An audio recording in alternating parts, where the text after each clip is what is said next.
Good evening everyone, मैं doctor Swati Sharma English सूत्रा में आप सभी का स्वागत करती हूँ। और जैसा कि मैंने आप लोगों से कहा था कि मैं प्रीवियस ईयर्स के क्वेश्चंस आप लोगों को सॉल्व करवा रही हूँ। कल मैंने टीजीटी के लिए थे 2005 से लेकर 2016 तक के क्वेश्चन, 2021 के मैंने पहले ही करवा दिए थे। और अब आज मैंने पीजीटी के लिए हैं, लेकिन पीजीटी के मैं 2 पार्ट्स में लेकर आई हूँ। शॉर्ट वीडियो रख रही हूँ आज, पीजीटी के 2 पार्ट्स में लेके आई हूँ। 30 आज कराऊंगी और बाकी के बचे हुए और टीजीटी के बचे हुए जो भी प्रीवियस ईयर क्वेश्चंस हैं वो कल करवाऊंगी आप लोगों को। तो आज 30 क्वेश्चंस आप लोगों को इसमें करवा रही हूँ। और एक्चुअली जब कभी वीडियो अपलोड होता है तो उसमें आवाज़ शायद 1-2 सेकंड्स लगते हैं या 1-2 मिनट लगता होगा आवाज़ आने में। तो आप लोग अगर आवाज़ ना आए तो थोड़ा सा वेट कर लिया करिए, क्योंकि कल सभी लोगों ने बड़ा शोर मचा दिया था, आवाज़ नहीं है आवाज़ नहीं है। क्योंकि अब अपलोड करने से पहले मैं एक बार चेक कर लेती हूँ कि आवाज़ है या नहीं है, तो हैव सम पेशेंस। तो अब इसके साथ ही मैं आप लोगों को previous year literary terms PGT के क्वेश्चंस जो है वो करवाऊंगी। And for your kind information, अगर आप लोगों को टीजीटी पीजीटी के पेड बैचेस में एडमिशन लेना हो तो इंग्लिश सूत्रा का ऐप आप प्ले स्टोर से डाउनलोड कर सकते हैं। सूत्रा में लगता है SUTRAA। और किसी भी जानकारी के लिए आप 7895937338 पर कॉल कर सकते हैं। और इंग्लिश सूत्रा में आप जो है एडमिशन लेने से पहले अगर डेमो देखना चाहते हैं तो उस पर डेमो क्लासेस भी पड़ी हुई है। जो लाइव क्लासेस का ही है वीडियो, मैं ऐसा डेमो वेमो नहीं देती हूँ, तो उस पर डेमो क्लासेस भी जो हैं वो पड़ी हुई हैं। यानी कि डेमो क्लासेस का मतलब ये होता है कि जो लाइव क्लासेस हैं कैसे चलती हैं, क्लासेस क्या है, वो सारा उस पर दिया हुआ है। तो चलिए अब स्टार्ट करते हैं। 1 मिनट में ज़रा अपना स्टाइलस जो है वो ले लेती हूँ। और पहला क्वेश्चन है, ये क्वेश्चन है, he resembles the animal that browses on thistles, the above is an example of. वो ऐसे एनिमल से मिलता जुलता है जो थिसल्स पे जो है वो घूमता है। तो ऐसा है, जब बात को घुमा फिरा के कहा जाता है, स्ट्रेट ना कह के घुमा फिरा के बात को कहा जाता है, तो उसे सर्कमलोक्यूशन या पेरीफ्रेजेस कहा जाता है। आप सीधा भी किसी को जो है गधा कह सकते हैं। और अगर he resembles the animal that browses on thistles, तो वो जो है घुमा फिरा के किसी बात को कहना, that is he resembles the ass. और he resembles the animal that browses on thistles, तो घुमा फिरा के बात को कहा जा रहा है, that is why it is periphrases और circumlocution. So the correct answer is periphrases or circumlocution. Now the next question is, the plowman homeward plods his weary way. ये 2000 से लिए हैं क्वेश्चंस, 2000 से क्वेश्चंस लिए हैं टिल 2016 का पेपर 19 में हुआ था और 21 के मैं पहले ही करवा चुकी हूँ। तो 2000 से लेकर 2016 तक लिए हैं। आधे आज हैं, आधे कल करवाऊंगी। The ploughman homeward plods his weary way. देखिए, वे जो है वो एक नॉन लिविंग थिंग है, रास्ता। और नॉन लिविंग के पहले अगर कोई लिविंग एडजेक्टिव लगा देते हैं तो उसे कहा जाता है transferred epithet. Epithet is an adjective, तो इसका आंसर है that's transferred epithet. Previous year questions जरूर सॉल्व करने चाहिए, क्योंकि अभी आप खुद भी देखेंगे कई क्वेश्चंस पेपर में प्रीवियस ईयर के ही आ जाते हैं। Now next question is, little sorrows sit and weep. यहाँ पर छोटे छोटे दुख बैठे हैं और रो रहे हैं। दुख का जो वर्णन करा है वो ह्यूमन बींग्स के रूप में करा है, जैसे छोटे बच्चे बैठे हैं और रो रहे हैं, तो दुख को ह्यूमन बींग से कंपेयर करा है। तो ये क्या हो गया, दैट इज ये पर्सोनिफिकेशन है। तो that is personification. Now the next question is, the iambic pentameter implies which of the following. आप अगर इसमें से आपके पास घटना चक्र वाली किताब अगर हो तो उसमें इसका आंसर गलत दिया हुआ है। जो मेरे पास पुराना एडिशन है पिंक वाली बुक का, तो उसमें इसका एडिशन जो है वो गलत दे रखा answer. The iambic pentameter implies which of the following. Iambic pentameter का में जो होता है वो जो सिस्टम होता है 10 सिलेबल्स होते हैं, और 10 सिलेबल्स में जो बात है वो अनस्ट्रेस्ड स्ट्रेस्ड का जो पैटर्न है वो 5 टाइम्स जो है वो रिपीट होता है। अब इसमें क्या रखा है 5 syllables in the pattern unstressed stressed, 5 syllables नहीं होते हैं, 10 सिलेबल्स होते हैं। अब आप जरा इससे नीचे वाला देखिएगा, 5 syllables in the pattern stressed unstressed, दोनों गलत है। The pattern stressed unstressed repeated 5 times, ये भी गलत है। The pattern unstressed stressed repeated 5 times, ये बिल्कुल सही है। अनस्ट्रेस्ड स्ट्रेस्ड को 5 बार रिपीट करा जाए तो 10 सिलेबल्स हो जाते हैं, तो the answer will be D, उसमें ए दिया हुआ है, तो ये गलत है आंसर। जो मैं बता रही हूँ वो आंसर सही है, that is D. Now the next question is the rhetorical device of anaphora implies which of the following.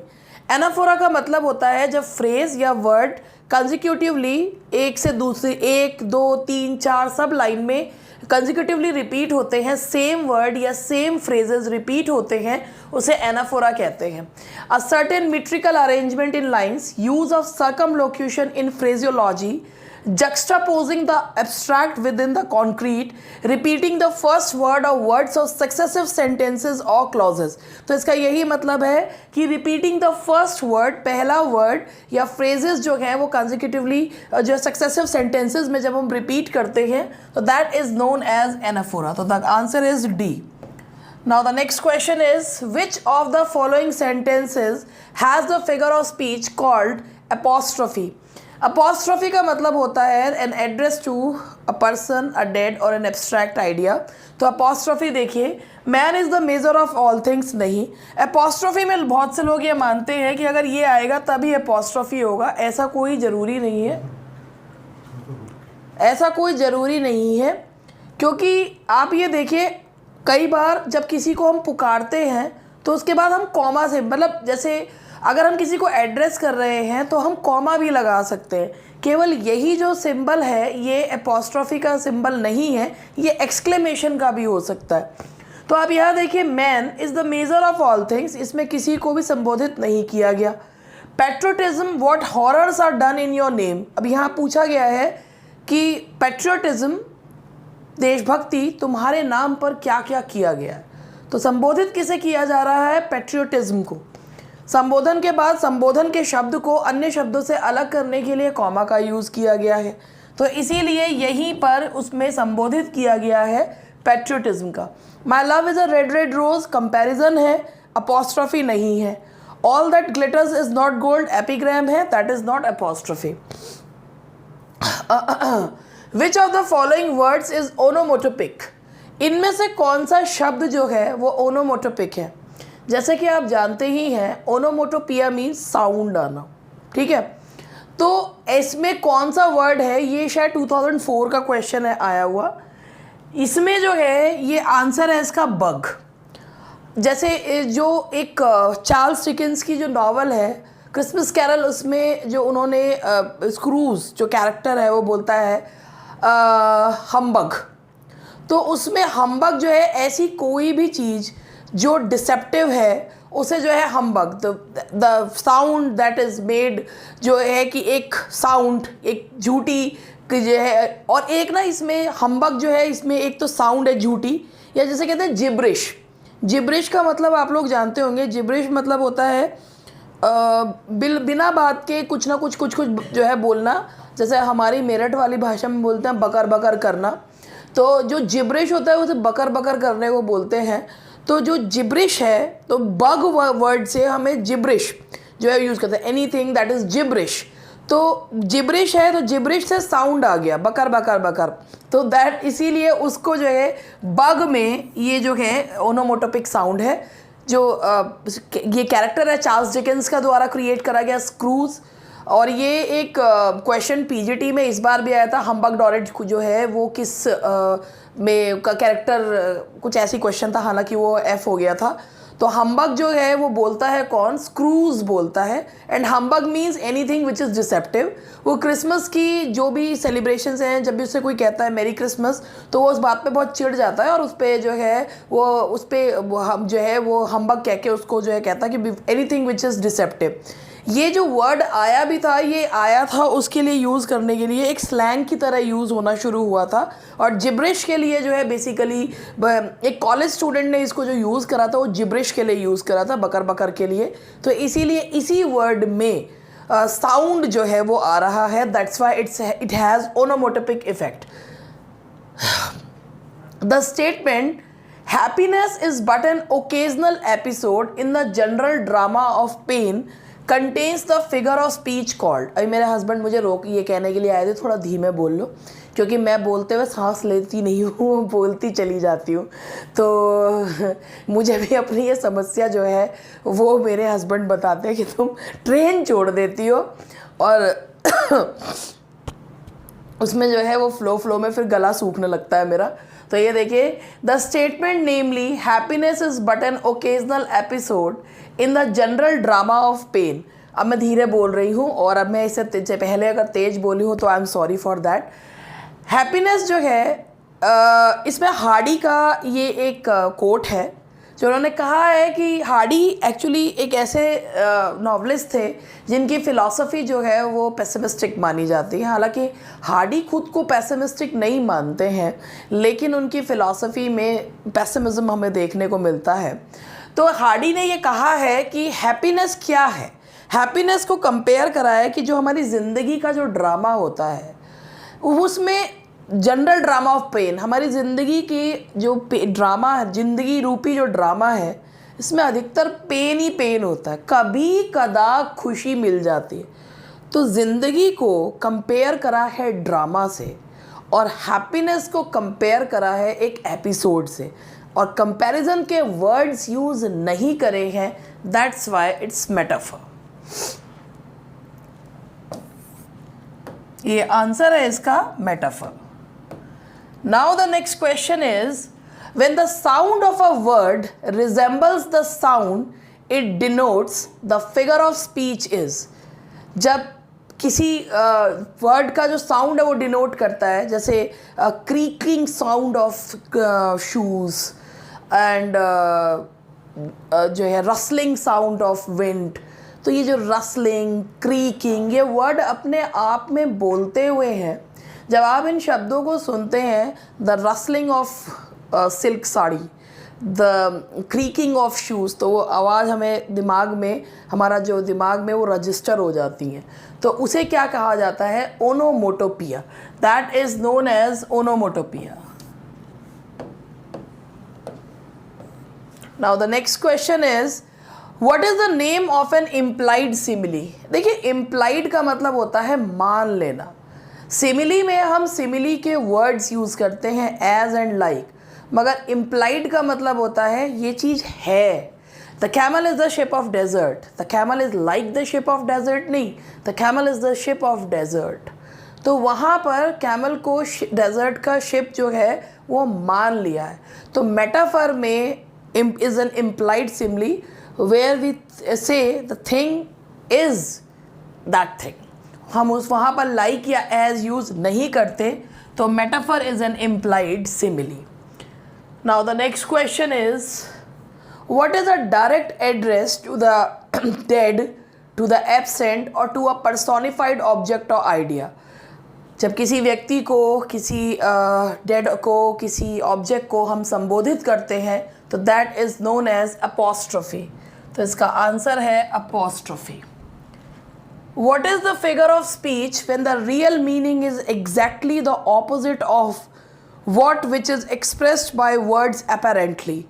जब किसी शब्द का जो शाब्दिक अर्थ होता है वो कुछ और होता है और उसका जो रियल मीनिंग होता है वो कुछ और होता है, तो उसे क्या कहते हैं? ये आए दिन हम सब ये सुनते रहते हैं।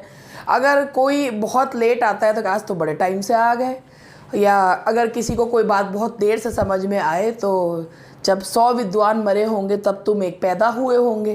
कहने का मतलब बिल्कुल ऑपोजिट होता है। तो ये जो है, जब कहने का मतलब बिल्कुल ऑपोजिट हो, उसे क्या कहते हैं? Irony.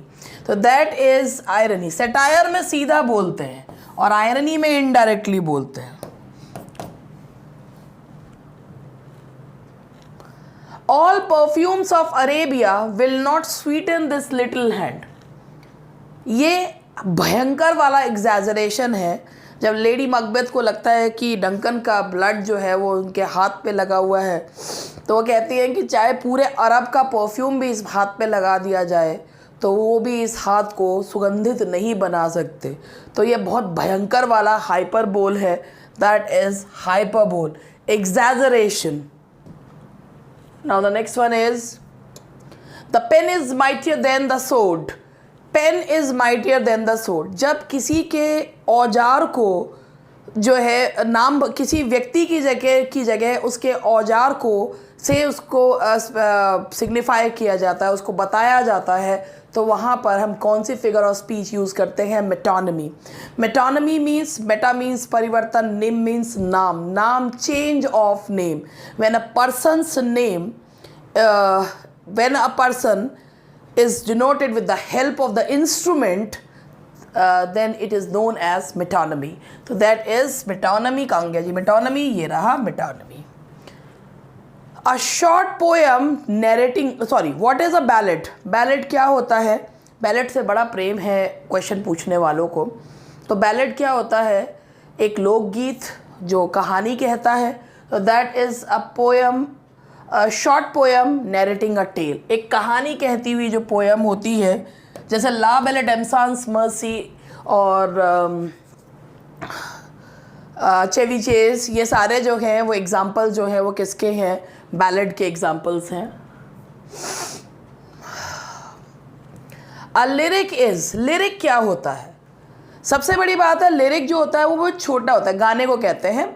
A long poem written in the form of an address, वो ओड होता है। A poem written in praise of God, ये हिम्स होते हैं, जो भजन होते हैं। A short poem in which the poet expresses his intense personal feelings, यही इसका सही जवाब है कि जिसमें एक छोटी सी पोएम जिसमें एक सिंगल इमोशन चलता है और पोएट अपनी फीलिंग्स को एक्सप्रेस करता है। Now the literary art of diminishing a subject by making it ridiculous and evoking towards it the attitudes of amusement and scorn is called, एक वर्ड होता है satire, जिसका मतलब होता है cheering the flesh। जब आयरनी में जो मीनिंग होता है दैट इज़ डिफरेंट, जो हम जो बोलते हैं उससे उसका ऑपोजिट मीनिंग होता है। And in satire whatever we want to say we say it directly, तो उसमें वो जो है वो सटायर होता है। तो जब किसी को रिडिक्यूल करने के लिए, मजाक उड़ाने के लिए, for the purpose of for bringing some change in the society, तो उसे क्या कहते हैं? That is known as satire. तो ये है the literary art of diminishing, किसी चीज़ को छोटा मतलब कम करके आंकना, उसका मजाक उड़ाना, दैट इज स्कॉर्न, घृणात्मक, तो that is satire. An iambic pentameter line contains, iambic pentameter, pentameter का मतलब ही होता है 5 feet.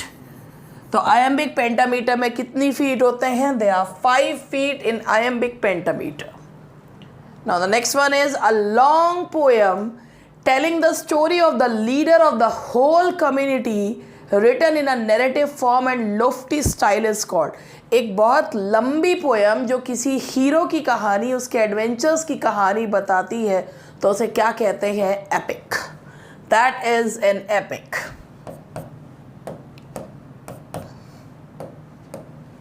O world, O life, O time, identify the figure of speech, यहाँ पर वर्ल्ड को, लाइफ को, टाइम को संबोधित किया गया है, इसीलिए यहाँ है apostrophe. The camel is the ship of desert, अभी मैंने आपको ये चीज़ बताई थी कि मेटाफर जो होता है वो इम्प्लाइड सिमिली को कहा जाता है। कैमल को मान लिया कि वो शिप ऑफ डेजर्ट होता है, तो दैट इज मेटाफर। कंपैरिजन करा गया है but the words of comparison are not used. Now 22, what is blank verse? Blank verse का मतलब होता है जहाँ राइम स्कीम नहीं होती है मगर आयम्बिक पेंटामीटर होता है। Blank verse rhymed iambic pentameter नहीं, unrhymed iambic pentameter, dactylic tetrameter, anapestic hexameter, ये होता है अनराइम्ड आयम्बिक पेंटामीटर, यानी कि सिलेबल्स तो 10 होंगे, अनस्ट्रेस्ड स्ट्रेस्ड होगा, मगर लास्ट के वर्ड्स जो हैं वो राइम नहीं करेंगे। Now the next one is an alexandrine is the last line of the. Alexandrine last line होती है स्पेंसेरियन स्टेंजा की। स्पेंसेरियन स्टेंजा में 9 लाइन्स होती हैं, first to 8th iambic pentameter and 9 is alexandrine 12 syllables. Now the next one is the birthplace of sonnet is, sonnet का birth place है Italy. sonnet कहाँ से आया है? इटली से आया है। The Spenserian stanza has, ये मैंने अभी बताया, फेरी क्वीन में से यूज करा है, 9 line stanza। The principal object of satire is, मजाक उड़ाना। satire का principal object होता है मजाक उड़ाना, तो yes that is D, to ridicule folly or vice। terza rima is a stanza of, ये भी Italian form of stanza है। terza rima 3 line stanza, 3 line stanza को terza rima कहा जाता है। The occurrence of the same letter or sound at the beginning of adjacent word is, same letter और sound का alone alone all alone, ये जो same letter का recurring में जो है रिकरिंग उस पे जो है एडजेसेंट वर्ड पे जो है उसको अकर्क होना, यानी कि अलोन अलोन ऑल अलोन। ठीक है, तो यहाँ पर जब एक सेम लेटर इंटरवल्स पर रिपीट होता है तो उसे क्या कहते हैं? That is alliteration. एलिट्रेशन कहा जाता है। Peter Piper. And now the next one is an iambus consists of, iambus जो iambic meter में जो उसका नाम है उसे क्या कहते हैं? iambus unstressed stressed। iambus होता है one unaccented syllable followed by an accented one, यानी कि पहला syllable unaccented, दूसरा accented, that is known as iambus। Friendship is a sheltering tree, friendship को कंपेयर करा है, ट्री से कंपेयर करा है, मगर कंपैरिजन का वर्ड यूज नहीं करा, तो कौन सी फिगर ऑफ स्पीच है? मेटाफर। तो that's why the answer is metaphor. Rest of the questions, बाकी के बचे हुए क्वेश्चंस जो हैं वो कल करवाऊंगी। सारा मतलब जो भी अब जितना भी लिटरेरी टर्म्स प्रीवियस ईयर्स में आए हैं कल वाइंड अप करूंगी इन्हें। दैट्स ऑल फॉर टुडे, मिलते हैं कल, बाय बाय।